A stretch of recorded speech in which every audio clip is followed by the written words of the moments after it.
early 1960s, the history of art was passing through an especially energized moment. Abstract expression was giving way to an art which, by contrast, mandated a certain cool intellectual address. In 1963, no one especially thought that abstract expressionism was over as a movement, but there was a certain amount of singular work by Robert Rauschenberg and Jasper Johns, particularly, which could not easily be situated within the great movement.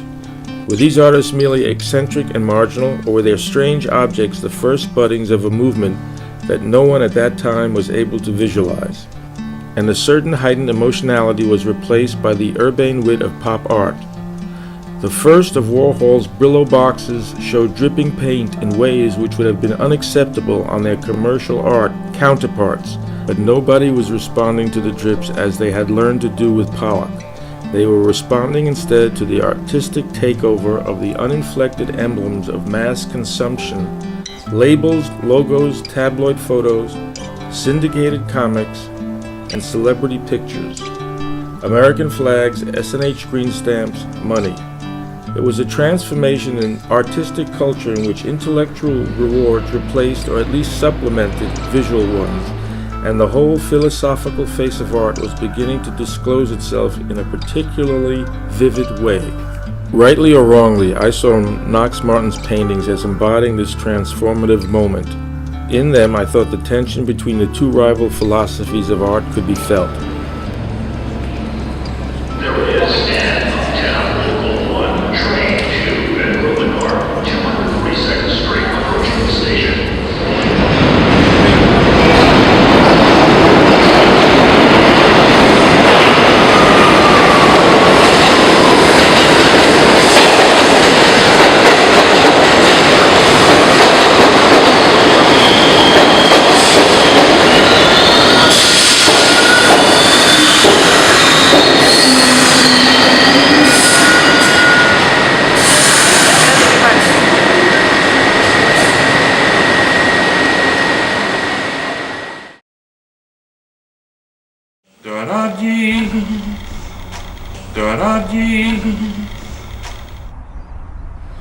I was born in Barranquilla, Colombia, in February 12th, 1923. The discovery that I made of art came with my environment. My father was a painter and a poet, and I sort of inherited. My father was killed when I was 5 years old, so I sort of inherited his box of paints, books on art, his books on drawing, and so I was sort of like, fed. I was fed by this without ever thinking that I was going to be an artist. In New York City, on 57th Street, there were two galleries who were the avant-garde galleries, and the most eminent of them was the Charlie Egan Gallery. In his group were Willem de Kooning, Jackson Pollock, Mark Rothko, Ed Reinhardt. So a lot more in each staple, but it was divided. Franz Klein, who liked my work very much, insisted that I put the painting in the show. I did. Charlie Egan saw that painting and he asked me, would I be a member of this gallery and have a show? And I said, I'll do that. And I did that. And that was tantamount in that time, 1954, when I had the show, to winning an Oscar. It was at that level. So one might properly claim that Martin was synthesizing an expressionist abstraction with a geometrical one. For me, however, Knox's stripes and circles evoked the life of the circus. The striped tents, the loudly patterned costume of clowns, and Martin's colors, pistachio, raspberry, banana, were festive and impudent. That is why I felt that the painting referred to vernacular reality, as much so as Campbell's soup cans or Coca-Cola bottles. The circus was a recurring theme in modernist art, and I thought it appropriate for late modernist paintings to reduce the circus to patterned rags, expressive of its raucous gaiety. Andy Warhol says Well, who was a commercial artist, a very successful commercial artist, Warhol, who says, what would be the utterly banal, the most banal thing that I could do? Campbell soup can. So he sends a photograph to the guy who makes seriographs. They put it together, enlarge it, and you have a silk screen of a Campbell soup can, and that's exhibited. And of course everybody looks at this and says, oh my God, this is art? They expect us to swallow that? But this was done in the 50s, and now I'm talking about it, so it persisted. Now, if you bought it or had a reproduction of the Warhol Campbell soup can, what do you look at? Campbell soup can. And I knew them all well. And it had nothing to do with art. Now, Warhol, interestingly, was being interviewed on Channel 13, and he appeared with two guys sitting next to him. And they asked him questions, and the two guys answered. He said, I know nothing about art. So they answered the questions. And of course it wasn't. And he told me, he said, he spoke so beautifully about art. I can't do that. My father is the one with the light yellow sweater. And then I have Picasso next to him. And then with the green jacket is Van Gogh. Sitting in the chair is de Kooning. A lot of people think that is Andy Warhol, but this is de Kooning. What Knox has pointed out is the lineage of great art. His intention is to educate the society about what art really is. Each artist of the past that are on a particular lineage have passed the torch to the next person. So my father has the torch, his importance in passing that torch to the next great artists.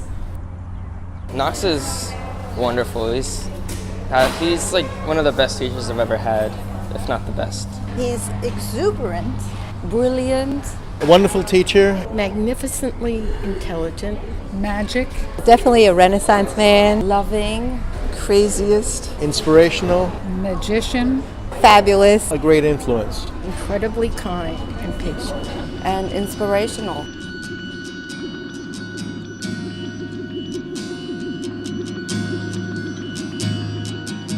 Who was an artist? Who was a great artist? Who was a true artist as an expert in art? And he thinks and breathes art, and looks at art. He reads poetry that's art, listens to music that's art. That's a little bit of a wild thing to get on, because there's controversy with that. If you say to a performer is never a composer, is not a creator. Performer is a performer. Wagner, piece by Wagner, and now you're performing Mozart? Isn't there a difference between Mozart? Well, I'm a performer. You mean you can't discern, you can't distinguish the difference between them? You know? A Wagner is a heroic man who pulls a sword out of a tree and rescues a blonde and rides away with her. And Mozart is at the heart of metaphor and releases a refrain. And the refrain unfolds, and then there's a little bit of laughter that's on top of it. That's this strange little giggle, and all of a sudden something comes down the center, and you're home. You're totally home.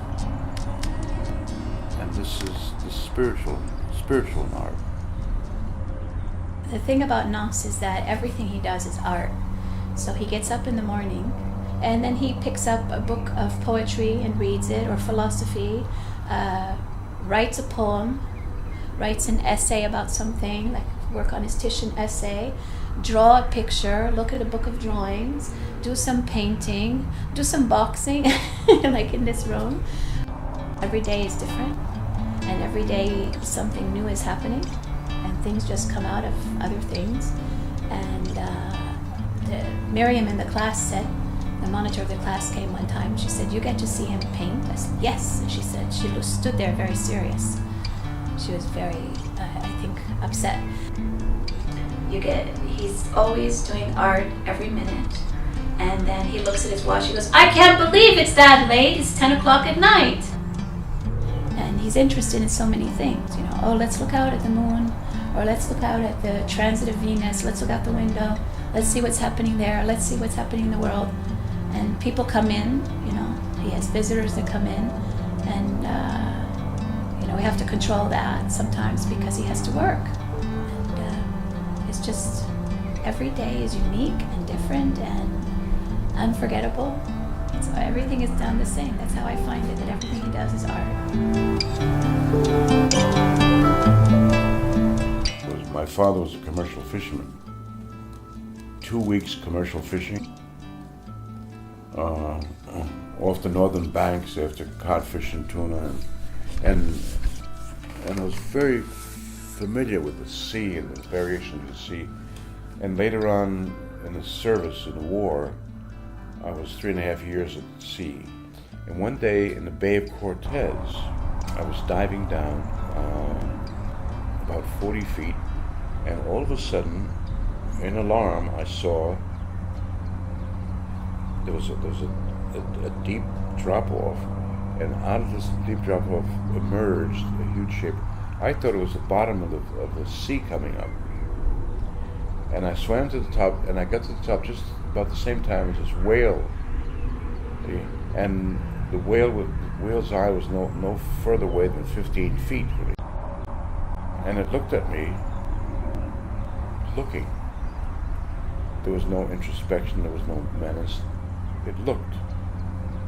And all the primordial terror that I'd felt just went away. And there was a sense of beautiful peace. And I said, my God, they're destroying this creature. So after I put together a maquette of the whales, the mother whale, being harpooned, blood coming out, suckling its young, and these creatures in the form of man, looking almost like blood clots, are chopping up this whale while it's vomiting blood. And here, the harpoon enters the whale, and the whale screams. In this corner is a whale that I painted white, and it's like in transition from life to whatever happens when you die. Maybe you return to the vast sea of the sacred. You return to that you always are. You are awareness. There is perception. So that's what we all are.